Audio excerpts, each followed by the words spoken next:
안녕하세요. 김성길 목사와 함께하는 예수님 이야기 제4단원의 186회가 되겠습니다. 자, 염려와 고민을 해결하는 방법들 22번째입니다. 현실적인 방법으로 17번째가 되겠습니다. 자, 이 시간에는 하나님의 관점으로 보라 하는 제목으로 함께 나누려고 합니다. 자, 마태복음 6장 25절로 34절 우리 본문 말씀을 또 한번 읽어보겠습니다. 그러므로 내가 너희에게 이르노니 목숨을 위하여 무엇을 먹을까 무엇을 마실까 몸을 위하여 무엇을 입을까 염려하지 말라. 목숨이 음식보다 중하지 아니하며 몸이 의복보다 중하지 아니하냐. 공중의 새를 보라. 심지도 않고 거두지도 않고 창고에 모아들이지도 아니하되 너희 하늘 아버지께서 기르시나니 너희는 이것들보다 귀하지 아니하냐. 너희 중에 누가 염려함으로 그 키를 한 자라도 더할 수 있겠느냐. 또 너희가 어찌 의복을 위하여 염려하느냐. 들의 백합화가 어떻게 자라나는가 생각하여 보라. 수고도 아니하고 길쌈도 아니하느니라. 그러나 내가 너희에게 말하노니 솔로몬의 모든 영광으로도 입은 것이 있고 하나만 갖지 못하였느니라. 오늘 있다가 내일 아궁이에 던져지는 들풀도 하나님이 이렇게 입히시거든 하물며 너희일까 보냐. 믿음이 작은 자들아. 그러므로 염려하여 이르기를 무엇을 먹을까 무엇을 마실까 무엇을 입을까 하지 말라. 이는 다 이방인들이 구하는 것이라. 너희 하늘 아버지께서 이 모든 것이 너희에게 있어야 할 줄을 아시느니라. 그러므로 너희는 먼저 그의 나라와 그의 의를 구하라. 그리하면 이 모든 것을 너희에게 더하시리라. 그러므로 내일 일을 위하여 염려하지 말라. 내일 일은 내일이 염려할 것이요 한날의 괴로움은 그날로 족하니라. 아멘. 우리가 염려를 해결하는 방법 크게는 두 가지입니다. 하나는 하나님의 방법, 영적인 방법, 또 하나는 현실적인 방법들이 있습니다. 지금 우리가 현실적 방법을 쭉 이야기를 나누고 있습니다. 자, 지금까지 살펴본 16가지의 방법을 우리가 한번 다시 복습을 해보죠. 첫째, 분석하라. 둘째, 오늘을 살아라. 셋째, 최악의 상황을 수용하라. 넷째, 일단 부딪혀봐라. 다섯째, 다른 일에 몰두해봐라. 여섯째, 톱밥을 켜려고 하지 말라. 일곱째, 없는 것을 세지 말고 있는 것을 세어보라. 여덟째, 자신을 알고 자신의 모습대로 살아보라. 아홉 번째, 신레몬이 있으면 레몬수를 만들어보라. 열 번째, 봉사와 선을 행하라. 11번째, 그 속에 있는 장점을 찾아라. 12번째, 나쁜 정보를 주의하고 좋은 정보에 귀를 기울여라. 13번째, 감정을 따르지 말고 행동 원칙을 따라가라. 14번째, 해석이 중요하다. 15번째, 토하라. 16번째는 돈의 액수보다는 올바른 가치를 중요하게 여겨봐라. 가치를 살짝 바꿔보라. 이렇게 말씀을 드렸습니다. 자, 이 시간에는 17번째 시간으로 하나님의 관점으로 보라에 대해서 나누도록 하겠습니다. 자, 안경은 참 종류가 많죠. 이 유리가 흰색 유리로 만약에 안경을 만들어서 본다면 세상은 다 하얗게 보이겠죠. 똑같은 세상이지만 빨간색의 안경을, 유리로 된 안경을 끼고 본다면 세상은 빨갛게 보일 겁니다. 만약에 검은색으로 칠해진 유리를 만들어진 안경을 끼고 보면 세상은 시커멓게 보이게 되겠죠. 자, 어떤 안경을 끼고 보느냐? 누구의 관점으로 세상을 보느냐? 똑같은 세상인데 아이들에게 물어봤습니다. 아이들에게 물어봤더니 아이들은 너무 재밌는 세상이에요. 이렇게 이야기합니다. 어른들에게 물어봤습니다. 엄마, 아빠에게 물어봤어요. 어른들에게 물어봤더니 세상이 말세예요, 말세. 똑같은 세상인데 어떤 생각이라는 안경을 끼고 보느냐에 따라서 살기 재미있는 세상이기도 하고 말세가 되기도 한다는 거죠. 자, 여러분 오늘 우리에게 부딪혀 있는 문제들은 자, 염려스럽고 걱정스러운 문제들이 있다면 과연 내 눈으로 볼 때 염려스럽지 하나님의 눈으로 본다면 어떻게 보일까요? 그래서 하나님의 관점으로 보는 연습을 좀 하면 어떨까 싶습니다. 같은 사건이지만 아이의 눈으로 보는 것과 어른의 눈으로 보는 것은 전혀 다르죠. 마찬가지로 사람의 관점에서 보는 것과 예수님의 관점, 하나님의 눈으로, 하나님의 관점에서 보는 것은 엄청난 차이가 있습니다. 그래서 하나님은 이런 말씀을 우리에게 주셨어요.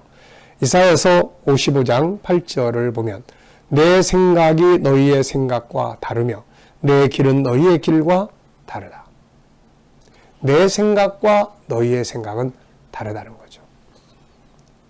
똑같은 문제를 놓고 하나님도 문제 보시면서 야, 나도 골머리 아파 죽겠다. 만약에 이러신다면은 우리가 하나님을 어떻게 믿고 따라가겠어요? 자, 여러분, 신앙이라는 것은 내 관점에서 보던 것을 하나님의 관점으로 안경을 바꿔 끼는 것을 신앙이라고 합니다. 내 관점에서 볼 때는 그게 너무 고민스러운데 성령의 감동으로 눈, 하나님의 관점으로 딱 보니까 아무것도 아니네 이거. 네, 태산아 네가 무엇이냐.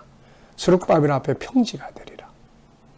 관점을 바꾸는 것, 안경을 바꿔 쓰는 것 참 중요한 것입니다. 홍해바다가 앞을 가로막았죠. 사람들의 안경, 사람들의 관점으로 이 상황을 볼 때는 절망적이었습니다.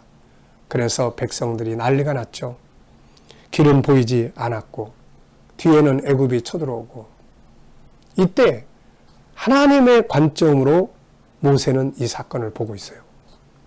그럴 때 어떻게 이야기를 합니까? 너희는 가만히 서서 여호와의 구원을 보라. 오늘 너희가 보는 애굽 사람을 다시는 보지 못할 거다. 도대체 어떤 관점으로 이 사건을 보고 있는 걸까요? 네, 하나님의 관점으로 보는 거죠. 하나님은 모세에게 앞을 향해서 나가라고 말씀하세요. 사람들은 길을 보지 못하지만 하나님은 길을 보고 계시는 거죠. 네. 요한복음 9장을 보면 날 때부터 소경된 사람에 대한 두 개의 관점이 나타납니다. 자, 내용을 한번 읽어보죠. 예수께서 요한복음 9장 1절로 3절입니다. 예수께서 길을 가실 때 날 때부터 맹인된 사람을 보신지라 제자들이 물어 이르되 랍비여 이 사람이 맹인으로 난 것이 누구의 죄로 인함입니까? 자기니까 그의 부모니까? 예수께서 대답하시되 이 사람이나 그 부모의 죄로 인하는 것이 아니라 그에게서 하나님이 하시는 일을 나타내고자 하심이라. 자, 여러분, 같은 한 사람의 눈을 뜨지 못하는 소경을 놓고 같은 한 사람을 놓고 두 개의 관점이 나타나요. 제자들의 관점은 자기 죄입니까? 부모 죄입니까? 이 관점으로 보면 절망적이에요. 그 이야기를 그 사람이 들었을 때 희망이 생기겠습니까? 그런데 예수님의 관점으로 보면 이 사람의 죄도 아니고 부모의 죄도 아니야. 하나님이 일을 하시기 위해서 이렇게 된 거야. 이 말을 딱 들으면 희망이 생기지 않습니까, 이게? 자, 여러분. 제자들이 갈릴리 바다에서 풍랑을 만났죠. 그런데 같은 풍랑 앞에서 제자들의 관점으로 풍랑을 보았을 때는 두려움과 절망에 빠졌습니다. 그런데 주님의 관점으로 볼 때는 풍랑이 아무것도 아니었어요. 그래서 그 풍랑 앞에서 편안하게 주무셨어요. 그리고 제자들이 막 난리가 나서 그럴 때 믿음이 적은 자들아 왜 무서워하느냐. 그러면서 갈릴리 바다를 향해서 잠잠하라. 제자들의 관점으로 보면 풍랑은 우리를 죽음에 이르게 만드는 위험한 것이죠. 근데 예수님의 관점으로 보면 본인이 다스릴 수 있는 것들이에요. 그 믿음의 눈, 그 관점으로 우리가 내게 부딪혀 있는 문제를 본다면 과연 어떤 마음이 들까요? 자, 여러분, 오늘 내게 부딪힌 문제를 어떤 안경을 끼고 보고 있습니까? 어떤 관점으로 보고 있나요? 내가 가지고 있는 경험이나 지식이나 생각이나 이런 관점으로 보면 두렵고 염려스럽고 고민스럽습니다. 그런데 예수님의 관점으로 그 문제를 보면 이렇게 말씀하세요. 로마서 8장 28절 우리가 알거니와 하나님을 사랑하는 자 곧 그 뜻대로 부르심을 입은 자들에게는 모든 것이 합력하여 선을 이루느니라. 그분이 계시면 그분이 함께 하시면 되는 거야. 합력하여 선을 이루는 거야. 이 안경을 끼고 봐야 합니다. 고린도전서 10장 13절은 사람이 감당할 시험 밖에는 너희가 당한 것이 없나니 오직 하나님은 미쁘사 너희가 감당하지 못할 시험 당함을 허락하지 아니하시고 시험 당할 즈음에 또한 피할 길을 내사 너희로 능히 감당하게 하시느니라. 저는 이 말씀을 읽으면서 길은 있구나 이런 확신을 갖게 됐어요. 내 관점으로 보면 절망적이지만 주님의 관점으로 본다면 합력해서 선을 이루게 되는 것이죠. 내 관점으로 보면 길이 없는데 주님의 관점으로 보면 길이 있는 거예요. 홍해바다 사건을 내 관점으로 보면 길이 없어요. 그런데 주님의 관점으로 보면 그 홍해바다 사이에 길이 있지 않습니까? 네. 그래서 어떤 관점으로 보느냐. 이것을 우리는 믿음이라고 이야기를 합니다. 지금 고민하고 염려하는 어떤 일들이 있나요? 내 경험, 내 지식, 내가 알고 있는 것들로 그 문제를 보지 말고 전능하신 주님의 관점으로, 하나님의 눈으로, 하나님의 관점으로 그 문제를 한번 보시기 바랍니다. 그리고 이렇게 물어보세요. 주님, 이 문제를 어떻게 보시나요? 야, 아무것도 아니야. 믿는 자에게 능치 못함이 없다는 거 몰라? 그러면 아멘. 능치 못함이 없다. 해결될 수 있다. 이런 확신을 가지면 되는 것이죠. 또 주님이라면 이런 문제 앞에서 어떻게 하시겠습니까? 한번 물어보세요. 그리고 주님께서 내 말이 내 말로 선포해라. 네, 기도해라. 그러면은 그렇게 해보세요. 그럼 그 문제가 해결되는 놀라운 역사들을 경험할 수가 있습니다. 주님의 관점으로 세상을 보는 연습을 많이 해야 합니다. 이 문제를 딱 벌어졌을 때 예수님이라면 이 문제를 어떻게 보실까? 필요하다면 이겼던 믿음의 사람들의 관점, 요셉의 관점, 다니엘의 관점에서는 이 문제를 뭐라고 이야기를 할 수 있을까? 이렇게 한번 관점을 바꿔보는, 안경을 바꿔 써보는 그런 삶을 한번 만들어 보시기 바랍니다. 이 시간 말씀은 여기서 마치도록 하겠습니다. 감사합니다.